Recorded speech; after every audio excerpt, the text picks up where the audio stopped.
आज के वीडियो में एस्केरियासिस रोग अथवा एस्केरियासिस डिसीज को चित्र सही समझाएंगे। तो चलिए शुरू करते हैं। तो एस्केरियासिस रोग एस्केरिस नामक गोल कृमि के द्वारा होता है।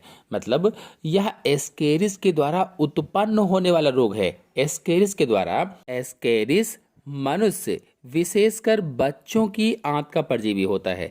यानी मनुष्यों में किसमें, तो विशेषकर जो प्रायः बच्चे होते हैं, बच्चों की आंत का परजीवी होता है।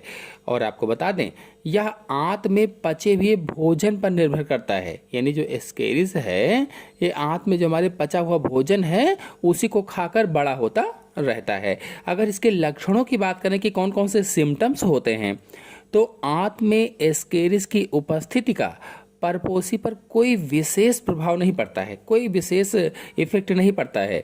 किंतु इनके अधिक संख्या में होने पर, यानी जब अधिक संख्या में हो जाते हैं, तो अपच, पेट में बेचैनी, पेट में तीव्र दर्द, एपेंडिसाइटिस, अतिसार तथा हल्का बुखार आदि आने लगता है।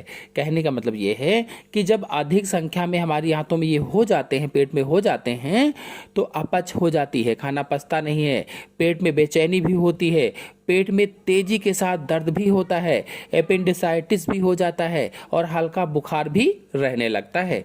और रोगी दुर्बल भी हो जाता है। दुर्बल यानी कमजोर हो जाता है, उसका जो स्वास्थ्य होता है वो खराब हो जाता है। और शरीर में रुधिर की कमी भी हो जाती है, यानी शरीर में हमारे खून की कमी भी हो जाती है। बता दें कि परजीवी के भारी संख्या में होने पर घातक परिणाम होते हैं। यानी जो एस्केरिस है, अगर हमारे शरीर में अधिक हो जाते हैं तो घातक परिणाम होते हैं और ये आंत की दीवार को क्षतिग्रस्त कर देते हैं। जो हमारी आंत होती है, आंत की दीवार को नष्ट करने लगते हैं। और नष्ट करने से क्या होता है कि पेरिटोनाइटिस नामक रोग हो जाता है। मतलब ये हुआ कि जब आंत की दीवार को नष्ट करते हैं तो आंत की दीवार नष्ट होने से पेरिटोनाइटिस नामक डिसीज हो जाती है, रोग हो जाता है। कभी कभी ये फेफड़ों तथा यकृत यानी लीवर में भी पहुंच जाते हैं। यानी कभी कभी हमारे लंग्स और लीवर तक ये पहुंच जाते हैं जब ज़्यादा हो जाते हैं। अगर इनके जीवन चक्र की बात करें तो वयस्क एस्केरिस जो होता है वो 20 से 40 सेंटीमीटर लंबा होता है, 20 से 40 सेंटीमीटर लगभग में लंबा। और जो मादा है, ये नर कृमि से अधिक लंबी होती है। मादा अधिक लंबी, नर छोटा होता है। और इसकी जो मादा होती है वह प्रतिदिन 2 लाख तक अंडे देती है। प्रतिदिन लगभग 2 लाख अंडे देती है।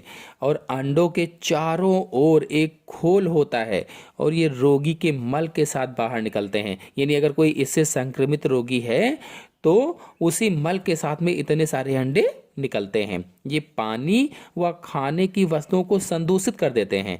जो पानी होता है, जो खाने की चीज़ें होते हैं, उनको प्रदूषित कर देते हैं, संदूषित कर देते हैं, कह लीजिए उन पर आ जाते हैं। और इस प्रकार से संदूषित पानी या खाने की वस्तुओं को लेने से ये स्वस्थ मनुष्य के आहार नाल में भी पहुंच जाते हैं। अगर उस संदूषित पानी को कोई ग्रहण करता है, खाने को कोई ग्रहण करता है, तो उस स्वस्थ मनुष्य के शरीर में भी पहुंच जाते हैं। और आंत में अंडों से लार्वा बाहर निकलता है। जब वहां पहुंच जाता है तो क्या होता है कि आंत के अंदर ही अंडों से लार्वा बाहर निकल आता है और आंत की दीवार से होकर रुधिर में पहुंच जाता है। जब बाहर निकलता है तो आंतों की दीवार से घुस जाता है ऊतक में और घुस करके ब्लड में पहुंच जाता है। और रुधिर के साथ या ब्लड के साथ या खून के साथ अब यह यकृत यानी कि लीवर और हृदय में पहुंचता है और वहां से फेफड़ों में पहुंच जाता है। यकृत में पहुंचता है या हृदय में पहुंचता है, फिर फेफड़ों में पहुंच जाता है। इसके बाद श्वास नली में से होकर ग्रसनी में होता हुआ आहार नाल में पहुंचकर आंत में परजीवी जीवन व्यतीत करने लगता है। तो इस तरह से चलता है। श्वास नली में आता है, फिर ग्रसनी में से होकर के आहार नाल में पहुंच जाता है, एलिमेंट्री कैनाल में पहुंच जाता है और वहां परजीवी जीवन जीने लगता है। अगर इसकी रोकथाम की बात करें, उपचार की बात करें, तो एस्केरियासिस के संक्रमण से बचने के लिए कई उपाय किए जा सकते हैं। जैसे कच्ची सब्जियों व संदूषित जल का प्रयोग नहीं करना चाहिए।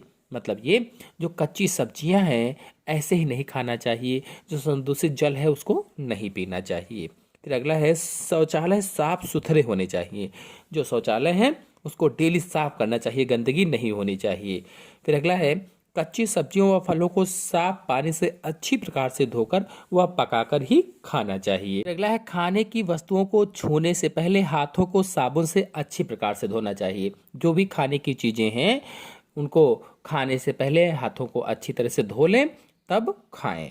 फिर अगला है आंत में से कृमियों को बाहर निकालने के लिए कीनोपोडियम के तेल, यानी चीनोपोडियम जो होता है, चीनोपोडियम के तेल का प्रयोग कर सकते हैं आप।